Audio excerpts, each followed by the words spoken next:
masih seperti anak-anak lain. Kita jeda waktu antara makan tuh 2 jam, terus durasi makan maksimal 30 menit.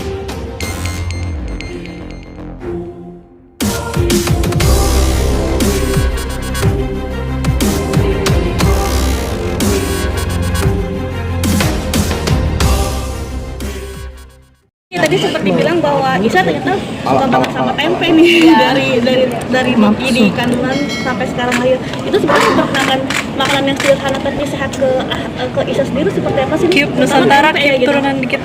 Oh iya, karena kita semua tahu kan tempe itu kan makanan khas Indonesia dan proteinnya juga tinggi, terus bagus dan murah juga gitu. Jadi karena saat hamil aku tuh hampir setiap hari makan tempe, nggak tahu aku tuh mau banget makan tempe. Terus pada saat Isa mulai empati, aku cobain tempe sekali ke Isa tuh bisa makan banyak banget tempe itu. Jadi menurut aku tempe adalah makanan favoritnya dia. Dia bisa makan nasi pakai tempe aja kalau misalkan dia lagi bosan makan apapun.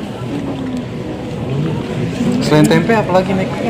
Yang diperkenalkan untuk ke Isa sederhana. Oh semuanya aku perkenalkan dari sejak umur 6 bulan. Aku mencoba seperti yang tadi kita omongin wisata rasa bersama anak gitu. Jadi sejak awal empati pun aku juga memberikan berbagai macam tekstur, memberikan berbagai macam rasa dari semua jenis protein hewani, protein nabati, sayuran, lemak juga semuanya aku coba memperkenalkan ke anak aku. Jadi sekarang pun Isa sudah bisa makan apapun yang aku makan sama Indra di rumah gitu. Jadi kita bisa makan makanan rumah sama-sama. Tapi Isa tipe yang pemilih nggak sih yang makan? Alhamdulillah enggak ya gitu, karena kita nggak pernah membiasakan pada saat dia menolak suatu makanan, aku langsung mengganti dengan makanan yang dia suka gitu. Karena itu akan menjadi anak picky eater gitu. Jadi kalau misalkan dia menolak makanan yang aku kasih, ya udah berarti kamu nggak makan saat dia makan tersebut. Dia akan menunggu jam makan berikutnya untuk mendapatkan menu makanan yang berbeda lagi. Jadi mau nggak mau, kadang-kadang kalau dia lapar, walaupun dia nggak suka, dia makan gitu. Dan dia jadi nggak pernah milih-milih makanan apa. Sabarinnya tega nggak tega gimana sih Diki? Sabarinnya tega nggak tega kan? Ya udah lapar biarin aja gitu anaknya. Iya, kata ibu saya tega banget gitu. Jadi kadang-kadang Isa tuh kalau udah bersama nenek-neneknya udah bahagia sekali. Kadang-kadang kalau cuma mau makan yang goreng-goreng aja dikasih sama neneknya. Kadang-kadang cuma mau makan biskuit aja dikasih gitu. Jadi tapi kalau udah balik ke rumah harus balik ke rules yang aku punya dan aku berikan. Kadang suka ini nggak sih Kak? Maksudnya ngambek nggak sih? Kadang kan balik lagi terus ibunya yang tadinya sama neneknya dibebaskan, terus ada ngambek-ngambeknya nggak sih kalau untuk Isa sendiri? Kayak Rewel atau gimana? Enggak sih, tapi kadang-kadang paling ya menolak makan nih. Kalau menolak makan ya udah berarti nggak makan. Kalau feeding rules untuk lebih Isa alami kita dulu gimana nih Kak? Mungkin feeding rules-nya sama sih seperti anak-anak lain. Kita jeda waktu antara makan tuh 2 jam, terus durasi makan maksimal 30 menit gitu. Untuk mau cemilan atau makanan berikutnya durasinya 2 jam lagi. Feeding rules-nya sama. Terus kalau misalkan mau berdiri di high chair, mau turun dari high chair berarti makanan selesai. Sama aja sih sebenarnya. Jadi kalau misalkan di high chair harus makan di situ gitu ya? Iya, selama ini untungnya dia nurut makannya di high chair. Sempat debat nggak sih sama mama atau mertua dengan aturan tadi feeding rulesnya kan orang tua zaman dulu kalau kasih makan digendong, nah Niki sendiri kan yuk duduk gitu selesai makan ya udah. Untungnya mamaku tuh update banget soal ilmu parenting di Instagram lah, di TikTok lah. Jadi apa yang aku kasih ke Isa ternyata kalau dia lihat-lihat di Instagram, oh bener ya seperti ini gitu. Jadi nggak ada komentar-komentar lain. Dari awal baby Isa pasti sampai saat ini perkembangannya keaktifnya udah seperti apa, Kak, boleh dijelasin dikit? Oke, sekarang ini Isa udah berumur 15 bulan, giginya udah hampir semuanya lengkap, tinggal giginya yang belakang lagi numbuh. Terus udah lari-larian, udah susah banget dikejarnya. Terus makannya juga selalu lancar alhamdulillah, dan itu perkembangannya alhamdulillah baik ya gitu. Dan sekarang aku juga selalu masukin Isa ke kelas-kelas kayak sensori atau drop in kelas di mana-mana. Sekarang kan lebih aktif, mungkin ada perubahan dari pola parentingnya atau seperti apa menurut? Gak ada sih, masih sama aja gitu. Karena mungkin memorinya dia selalu tersimpan kalau oke, jam segini aku bangun, jam segini aku makan, terus jam tidur tuh jam segini gitu. Jadi sampai sekarang pun karena jamnya nggak ada yang berubah, dia tuh masih mengikuti schedule yang lama gitu. Jadi jam 6 pun kita tetap bedtime rutin, terus jam setengah 7 udah tidur, sampai sekarang seperti itu. Niki kalau boleh tahu, Isa tuh dalam sehari ikut berapa kelas sih? Aktivitasnya apa jadi kelas-kelas gitu? Ikut satu hari cuma satu kelas aja dan nggak setiap hari, seminggu paling 2 kali. Lebihnya sibuknya bersama orang tuanya, main sama orang tuanya aja. Kelasnya seperti apa sih aktivitasnya?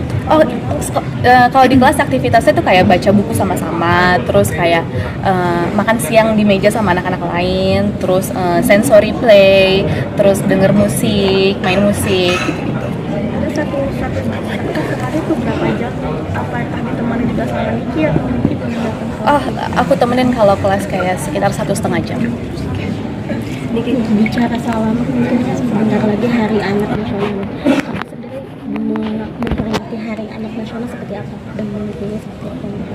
Ya mungkin dengan memberikan harapan-harapan untuk seluruh anak-anak di Indonesia, semoga anak Indonesia bisa tumbuh menjadi anak yang bahagia dan menjadi anak yang sehat untuk generasi penerus kita. Niki kan sekarang kalau kelihatan kan cheerful banget ya ngurus anak, tapi pernah nggak sih ngalamin stres mengurus anak gitu kan, atau gimana nah? Pernah dong, pasti pernah gitu. Walaupun memang karena mungkin aku berakting dari umur 8 tahun kali ya. Jadi kalau misalnya di depan anak tuh kayak senyum, iya nggak apa-apa. Cuma kalau misalkan udah anak nggak ada di depan kita, sama juga kayak ibu-ibu lain kayak marah, nangis kadang-kadang kalau malam-malam sama aja sih. Tapi ada me time nggak sih kita kalau di tengah kesibukan kayak gitu ngurus anak? Makanya aku melakukan bedtime rutin anak-anak tuh, makanya aku melakukan bedtime rutin Isa jam 6.30 supaya Isa udah tidur jam 6.30, terus kita bisa me time gitu. Aku bisa nonton sama suami aku gitu, atau enggak kita bisa dinner, atau enggak aku bisa nonton sendirian di living room gitu. Itu menurut aku sangat me time ya buat seorang ibu. Nonton udah sederhana Iya, sederhana banget untuk waktu sendiri tanpa anak tuh juga me time. Kalau kegiatan bapaknya sama Dewi Isa apa aja mungkin? Sorry? Kegiatan bapaknya.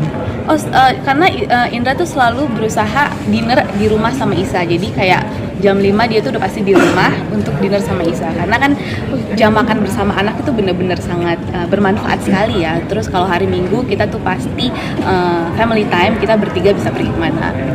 Jadi kan hal-hal yang mengganggu pikiran kan macam dari diri Isa, tapi kan dari luar juga ada gitu, dan membagikan hal-hal itu supaya nggak berpengaruh ke bisa seperti apa? Pasti berbeda lah, nggak akan berpengaruh sama sekali gitu, karena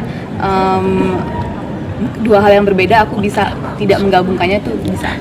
Seperti apa mungkin cara yang mungkin kan ada mamam juga yang udah punya masalah apa nih, nah terus akhirnya menghadapi anak karena harus senyum segala macamnya gitu.